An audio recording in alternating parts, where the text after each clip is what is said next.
Welcome to the Dirty Bag Podcast. I'm your host, Cookie. Thanks for tuning in today. And as a reminder, housekeeping duties, if you are just stuck on that audio, we do have the visual on YouTube. Make sure to subscribe. I want you to see me. I want to see you seeing me. So what's been going on with me lately? So I'm moving, not anywhere major, just literally down the street. Sis needed some space, moving to Dallas, things happen really quickly. I got in a space that I'm not quite used to. So just to kind of reflect real quick, I lived in a small town for work for a specific period of time before moving to Dallas. And you see the price of living. When you want to be in a nicer city, honey, you got to pay the cost. And just to kind of give you an idea. So I lived in a small town in Kansas. So we talking 3-level, 2-bedroom, 2-bathroom condo with a garage for under $1,000. Crazy, right? And we actually talking in a nice neighborhood. Well, that changed a little bit when I moved to Dallas. You gotta pay damn near double for what I had. Whatever the case. First year I survived. I'm doing all right. But as you are packing and cleaning, sometimes you run across things. Now, I don't know about you guys, but I'm really big into journaling. One of the major reasons is, number one, I went to school, I studied mass communications journalism. So, writing is just something that's in me. It's the only thing I've never felt like I could fuck up and I could do effortlessly. A bitch can write. My pen is all right, okay? I got a little pen on me, okay? But what started out, I want to say in 2008 as the beginning of what would be a book, really just turned into me emptying the tank, if you will, when it gets a little too full. When I'm trying to sort through what I'm going through in life, just trying to make sense of things that are happening to me in different seasons, I have to write about it. And it's how it's my process. And it also became somewhat of a prayer language.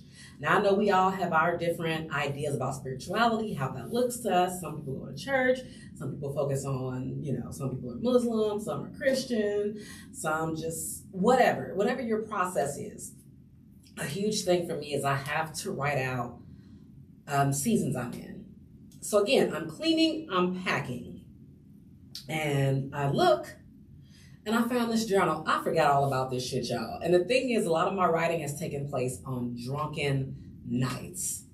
Listen, if y'all gonna be out here turning up, you might as well go home and utilize that energy. Your truth comes out when a little tequila and vodka is flowing through you, because it does not lie. And I'm reading, I looked through a couple of pages and I was like, yo, this is some funny ass shit. What on earth was I thinking? But I think it's important to journal because you're able to look back. You see how far you come. You can really see areas of opportunity. And again, if you ain't trying to spend that money on a therapist, sometimes you gotta see you. And documenting something and looking back on it, I'm gonna tell y'all right now, journaling is what it is. So I saw a few things that I read and I thought they were worth exploring and unpacking, okay? So I think that we all have certain years of our lives that we can look back on and be like, these were some pivotal years for me. Like there are some years in your life where there were major changes, major breakthroughs, or you just hit rock bottom and it really just set the foundation for who you are now. And I can pretty much look through some of my years. So I would say 2010, 2014, and 2017. So we'll break those down because apparently that's where those journal entries came from. Now, 2008, this was my introduction into corporate. This is when I got my first big girl job. And I think we can all think about that year you got your first salary job, or maybe not salary, but your adult job. I'm gonna tell y'all something. If you are in the sales world or you are in customer service, the one place you have to work to really earn your stripes, stay with me, is Enterprise Rent-A-Car. My sales folks that know The girls that get it. It's so much more than just renting cars. You are renting your soul. Okay? Now, not to knock them or anything, just in case any enterprise managers are listening or any of my old colleagues or mentors, but that company will teach you a lot of things. It'll teach you about running your own business. So I'm going to give them that. The training program is, bar none, probably one of the best in the nation. I'm just going to tell you, if you want to get into the sales world, you got to start there. That is fucking boot camp, okay? But it really teaches you patience and really just prioritizing yourself. When I tell y'all, I have never known so many people under the age of 25 on high blood pressure medication. Again, it ain't just renting cars. It's what you're put through. It's the type of people. People do not clown more than they do behind a rental. We talking folks that's then stole the rental, that's then it's in their name, but they rent for somebody else, but somebody stole the damn thing, somebody tinted the window, somebody's card is declining. Y'all know damn well when y'all ain't got enough money on that card, take that damn rental back. It is not worth being on the do not rent list nationwide over a fucking $25 a day rental. Take that car back. Especially when you family. So 2008, that was a big year. Because again, it was my first corporate job. It was my first salary job, but that was the first year I got back into dating after 4 years of celibacy. Y'all, I came back into dating and ended up with a crack addict. Don't judge me. I didn't know when I met him. He was a sweetheart. We met in the church. To date, I'm going to be honest with you, probably one of the best men I've ever known. And I will still say that. He is literally one of the best men I've ever known. Still is. Like, I think he set the standard for what could be. But I looked back, dealing with him and his addiction and me trying to maintain this very corporate appearance to people. Meanwhile, I'm making more money than my dude, and he disappeared. He turned his phone off and can't nobody find him because he's on a drug binge. My life was wild. And again, I'm in my 20s. And this man is like 40. So different conversation for a different day, but just know there's so much to unpack with that situation. But I learned that year, there's two things I learned in 2008, is that making more money will not make you happy. I made more money that year than I've ever made in my life. And within a year, I actually got a 20K raise. I got promoted. So 2008, 2009 was the year I learned I'm really that girl. This mouthpiece gets things done. It makes money. I learned that early in life. But I learned that it didn't make me happier. I was a lot more stressed out. There was a lot more demand on me, and I didn't have as much time. So you couple that with the first year that I'm getting back into the dating world. I've been celibate for like 4 years, and I let somebody in that was heavy in the church. And it was the first year I dealt with like true judgment. Now at this point, I was a good girl, y'all. 2005, 2009, I was on my good girl shit. I didn't miss a Bible study. I did not miss a Sunday, okay? Granted, I still dressed the way I did, which would be the reason for a lot of the judgment once I got with this person. But it taught me that people absolutely judge books by their cover. And this is why it's extremely difficult for people in the church, especially in a come-as-you-are environment. As I was in love with this man and eventually would cover for his relapses, I was under fire just for my appearance. I remember people telling me, if you're going to be with this man, because he was looking to be a pastor at that point, he was kind of teaching Sunday school. But if you're going to be with him, it might be time for an image upgrade. You got to change who you are. Baby, I've been wearing tight jeans my whole life. Whether I'm out in the street or in the pew, my style didn't change, okay? I was a good girl, probably the most focused I've ever been in my life. But because I didn't look the part, a lot came with that. So again, 2009, 2010, whew, I went through it. But I think that's when I truly stepped into womanhood. Learning about people putting on masks, learning about money, learning about what truly makes me happy. And what I learned that year is that when I was broker, I was actually a lot happier. I had more control over my schedule. I was able to kind of move as I pleased. And plus, I wasn't dealing with nobody's bald-headed ass, fucked up son. So there's 2008, 2009. 2011, that would be the year. Again, we still looping enterprise into this. Enterprise has been such an important part of my adulthood, my professional journey, and why I am the way I am now. So when you work for a company like Enterprise, in order for you to move up, you got to move out. And sometimes that means moving to podunk ass towns, places that you don't want to live in for a better paycheck and better opportunities. So I moved to Wichita, Kansas, 2011. Let me say this to y'all. Those of y'all that are really trying to climb that corporate ladder by any means necessary, when you get in a situation and you realize that ain't it for you, baby, leave. We are trained to have this undying loyalty to corporations that will get rid of you in a heartbeat. At will. You can go.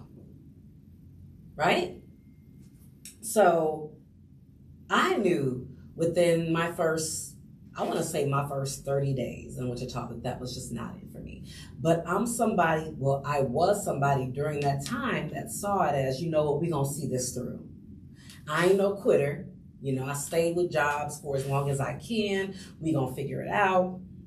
I'm gonna push through, baby. I should have moved on. I just knew it wasn't the right fit. I was sold a dream about, you know, being an account executive in their car sales division. And it was a hot ass mess. I was stressed. I went from making the most money I'd ever made to making the least amount of money I'd ever made and trying to figure out how each paycheck was gonna work. But you know, I had a company car, so good, right?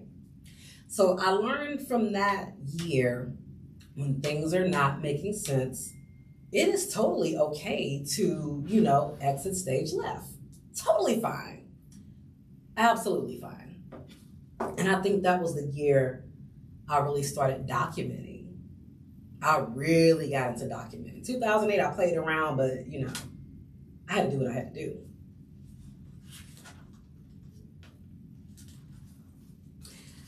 2014, obviously, that was the year I got into activism. Just funny, because that's the year I got into a better paying job. Somebody came and snatched me away from Enterprise. So that was a year that I stepped into what I felt was my purpose, which was standing up for my people. But what I learned is before you go fighting for anybody, you need to make sure you're fighting for yourself. And making sure you are where you need to be in your life. And that your mental health is secured before you put yourself in traumatic situations. So 2014 was... I introduced myself to intentional trauma. Fight the fucking power, right? It was a lot going on. What a lot of folks don't understand, I understand keyboard warriors, but to be on the ground and to get some real skin in the game of activism and standing up for Blackness, it's gonna cost you something. It cost me a lot. I spoke about that a little bit before. We'll dive into it at a later date, but y'all know I'm pretty particular about revisiting certain situations. But 2017, I kind of pulled out of that world. I had to. 2017 was my whole year.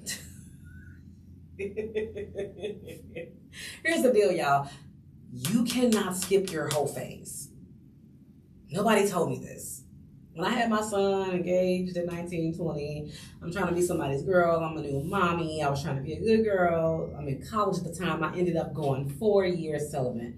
You gotta have your whole phase. I honestly wished I'd have had it at an early age instead of trying to be some old ass barefoot pregnant woman in the kitchen. Because I ain't about that life. But 2017 was the year, number one, when you get your passport, can't nobody tell you shit. You feel like new money. When you get your passport and you get stamps on that joker, you really think you somebody. So 2017, I want to say I traveled outside the country 3 times. Jamaica twice, Cuba once. Cuba changed my whole life. But even in your whole phase, you still deal with your insecurities. You know, what brought you to whatever point it brought you to. I'm going to tell y'all what, my group chat is going off right now. Y'all, can I just tell you something? Am I the only person that feels like group chats are a prison that you didn't volunteer to be in? That doesn't mean. I'm going to tell you why group chats irk my nerves. Number one, I don't have the same conversation with everybody. The temperature is not the same with everybody. And remember, I did a post not too long ago about reading the room. So something I might have to say to one person may not be applicable to everybody else. It could offend everybody else. It could trigger everybody else. They just might not be in a place to receive it. So for that reason, I've always been, I participate in them. I've had them with my family. I've been in Facebook groups. I am really anti-fucking group chat. Don't put me in that shit unless we doing business. Please let a check be involved and just call me directly.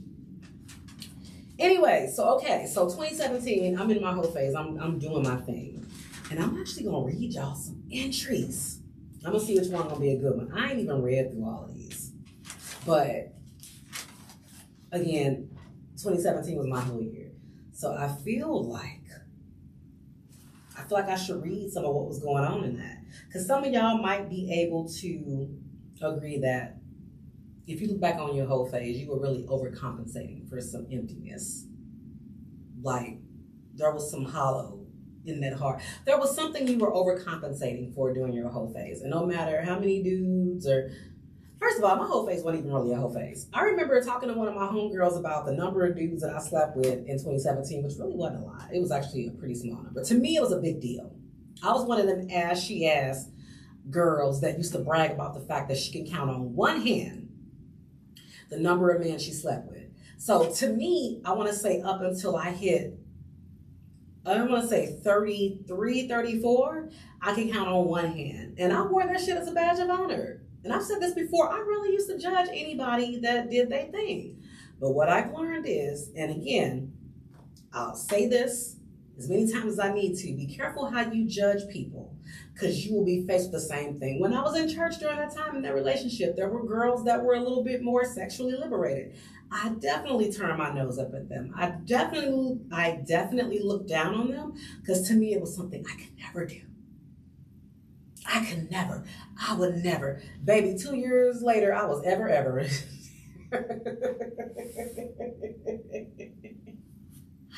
was ever. And baby, don't be out here judging nobody. You don't know what road life is going to take you on. So I think I did one entry about church. And I think this was reflecting on my relationship.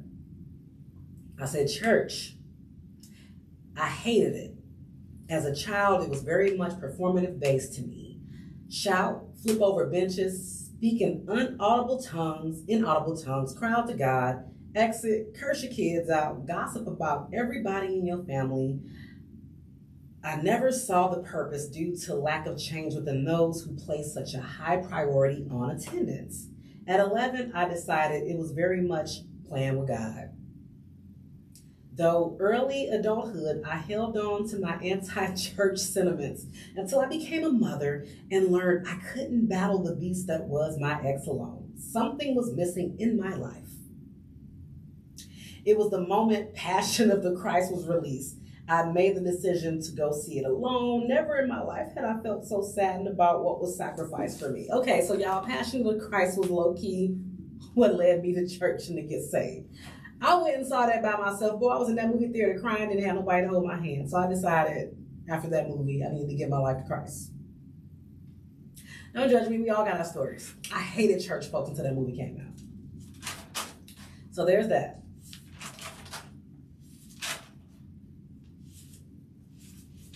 Okay.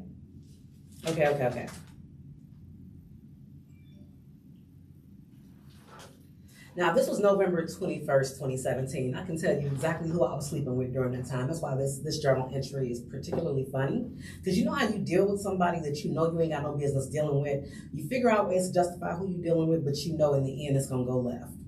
Like, sis, you shouldn't be dealing with this dude, but you're doing it and you're disappointed and you know it shouldn't happen to begin with. All right, November 21st, 2017. And this is me letting him know what it is. In my head, though, I ain't telling him this shit. Don't let my realness, genuine nature be the reason you decide you want to pursue me. Let my realness, good heart be the reason you make sure you ain't bringing no bullshit my way. Sis, he gonna always bring bullshit your way if you open the door. Or at the very least, let it be the reason you steer clear and not disrupt my peace. You don't want that on your hands. Girl, these niggas don't care. It's better to admire me from a distance than to let your desire to partake in my benefits and drain me. You don't want that karma. I'm a winner. Look, girl, look. If your ass was a winner, you wouldn't let that shit happen. See how we be like hyping ourselves up, but we don't want to convey that to the person that needs it? Girl, I don't know. Y'all, I was on one. Oh, this has to be the one where he must have really dicked me down. So this is December 18th. It was amazing. Tears clouded my eyes. My fingers tingled. He worked things. Girl, what the fuck? He made my body feel things it hasn't. I was so comfortable. He yelled and yearned for me. I felt safe yet in control. We made love for hours. He had me both nights all weekend. And you still left with a wet ass and an empty purse. This is me dragging myself. See, some of y'all don't be wanting to be honest about the shit y'all allowed to happen. I will read this publicly and say, girl, what the hell was you doing? What was you doing? But that's just kind of, you know, it's what it is. And I think that when you kind of document what you've been through, it helps other people. I've said this before. What I go through ain't really for me. I want so bad. Let me be your cautionary tale. If you're a good girl that haven't given in to toxic dick, or you're somebody that's just really on the right track, or you're somebody that wants to be wifey or whatever it is, listen to girls like me. Not because we're perfect and we have everything figured out, but we've done some dumbass shit. There is nothing that pisses me off more than to watch a friend go through some shit that I've already been through. Sis, why are you following in my whack ass footsteps? What's the point? So that's me.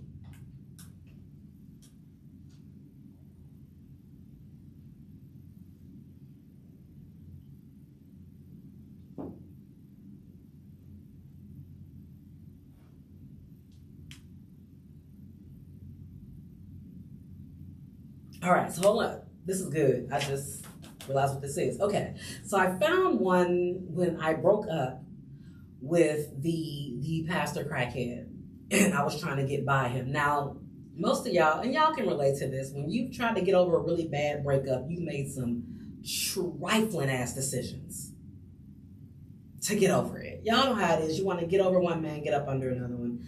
Y'all, it don't work. It don't work. It's just more soul ties. It's confusion. You are really making your therapist work for her paycheck when you do that. I'm not saying don't do it, but just understand it's not going to fix nothing. Not when somebody had your whole heart and you potentially had a future plan with them. Just go to therapy. I got to read this. This is when I was leaving the small town I was living in for another small town, where I went to college to where Enterprise snatched my ass up at. So at this point, I've had a bad breakup. I've been trying to save this man. I've driven past, I've parked outside crack houses, seen his car out there, knowing he was there. But I'm like, all right, I know where he is. He's safe. But it's over. I'm trying to get past it by somebody that was put on my spirit long before that, yo, this dude is not right for you. I gotta read this. My time in Joplin is maxed out. I've reduced myself to meaningless casual sex with a red flag the Holy Spirit damn near smothered me with. The overanalyzing in my mind, the concept of getting under one man to get over another really had its way with me. And in some ways, ... I love a good ... y'all. It did, sorta. I felt that the ended relationship had a lot less of a hold on me. Like that mediocre stroke somehow erased the 2-year emotional investment I deposited into a man with more demons than a haunted house would no longer trigger me to tears. Girl, you lying. No, the fuck you lying. Like the idea of a well-dressed, well-spoken, educated man. Girl, let me tell y'all something. When I first got into corporate, nothing impressed me more than another black man in corporate in a suit. Baby, that mess used to... Again, this is how you know you ain't never been around nothing before. I used to get so excited about it. Today, black men in corporate itch my ass. Because what I learned through messing around with one is that a lot of times the white supremacist systems we fight against, a lot of them really... They don't want to dismantle it. They want to trade places. They want to be equal. They want to be in the fold of that type of behavior as well. sometimes just as cocky, just as narcissistic, just as self-absorbed. So I'm not impressed by it. And the St. Louisan in me is going to always want a hood dude. I don't care how clean cut you are, how crisp you are, how well spoken you are, how articulate you are. I love me a hood dude. I just do. I don't care how successful you are, you're going to have a little bit of that in you. I love a hood dude. I need somebody that's going to protect me, honey. And somebody that know when that suit jacket need to come off. Okay? But again, documenting my journeys over the past couple of years, this is what you'll find out when you journal. You will actually see a pattern of behavior. And it typically stems from your childhood. There's going to be a reoccurring thing. It's going to be the same script and different cast till you address that shit. Nothing's going to change. You are going to continue to take the same damn test until you pass it.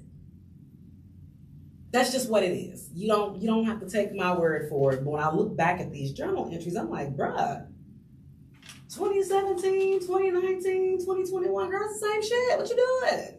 But you think it's different because you're in a different city. And that's another thing. I know a lot of people move to new cities because you think it's going to change your life. If you have not changed the things inside of you that cause the situations that you've been in, moving to a new area code ain't going to change nothing, sis. It's not going to change it. I learned that the hard way. Now, I didn't move to Dallas for that. That was something totally different. I'm good now. But before, I can identify when I was running. How many of y'all know when you're running from something? And I know, like, you think your family in this city or your friends or the environment, you got to get somewhere new. But how have you changed? Sometimes you are the problem. A lot of situations, I was the problem. I don't know what to tell you. Sometimes it's us. For me, it's not communicating my feelings. When I look through all these journal entries, the one thing that's constant is I never really told anybody, whether it was romantic or my platonic friendships. I never really communicated what I needed. My problem with that is I do so much for people. I feel like you should just know, and that's goofy as shit. No, that's not how life works at all. Especially if you're a pretty complex person. People can't read your mind. They don't know what you need out of them. They absolutely don't know what you need out of them. Let's see what else we got in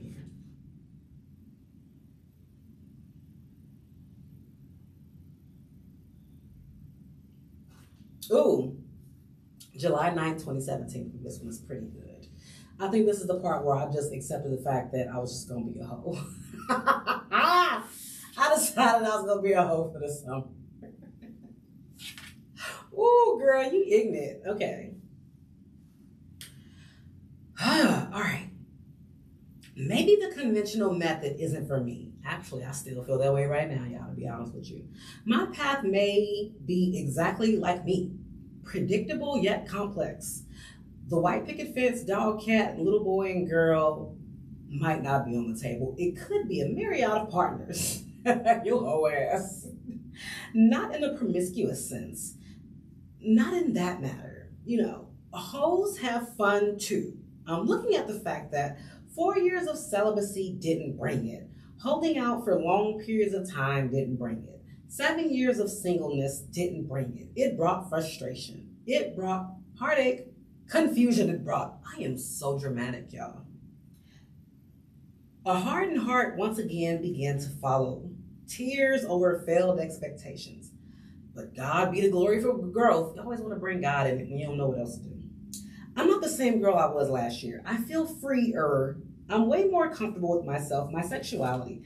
I've loosened the air. Girl, what the I read my own shit and I get disgusted. Girl, shut up. Just say you want to be a hoe. Just say you want to be a hoe. I wanted to be a hoe and I was. I did a lot of things summer 2017. So I know everybody has that 1 year. Yes, that was the year that body count, from me being able to count 5 on my hand, it went up. I had bodies. Well, according to my standard, because again, I talked to friends, it was no big deal to them. Some of them had bodies, hell, some of them shared STDs. I wouldn't judge them. I was like, damn, sis, I haven't done that, but okay.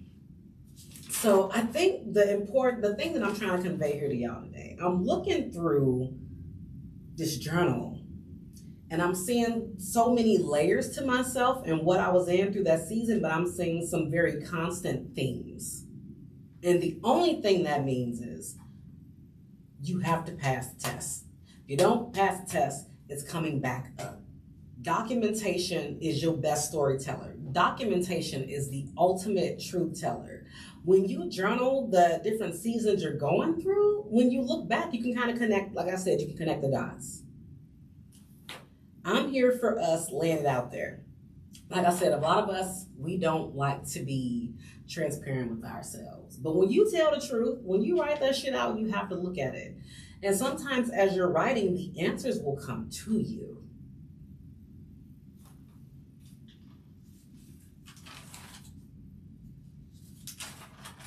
The one thing I learned about the relationship with the young man that had an addiction is that it helped me to reconcile some things with my mother. They were very similar. My mother is no longer here, but she battled addiction as well. And the things that I could never ask her because I was too young, you know what I'm saying? I wasn't in a space to have those kind of conversations with her. I was able to have with him. So it's very interesting how some situations in our lives will come full circle. And it wasn't until later. I forgave her for things because I experienced it with him. So a lot of things we go through, a lot of relationships, a lot of friendships, they answer a lot of questions if you let it. Life is going to always teach you things. You can't just say, I won't. I used to pray that all the time. Oh my God, I don't want to feel this pain anymore. I don't want to cry about this. I don't want to be frustrated about this. But you got to go through that shit. There are some amazing lessons in it. But my God, write it down. I don't care what you're going through. Write it down. It might not only help you, it's going to help somebody else down the road. So I'm still writing. I'm still documenting. I'm still unpacking my damn self. This notebook is raggedy as shit. Jesus Christ. So I hope this helps somebody today if you're even thinking about it. At some point, the mask got to come off. You can't wear a mask forever. None of us can. We all have our shit. We all go through our shit. That's why you shouldn't be comparing yourself to nobody. You don't know what type of demons they battle. You don't know what hills and mountains they've gone to. They've climbed to get to where they are. Our scars mean something, y'all. And it's okay. It's teachable. So that being said, we're still in whatever the hell we're in. I'm not even sure what to label it anymore.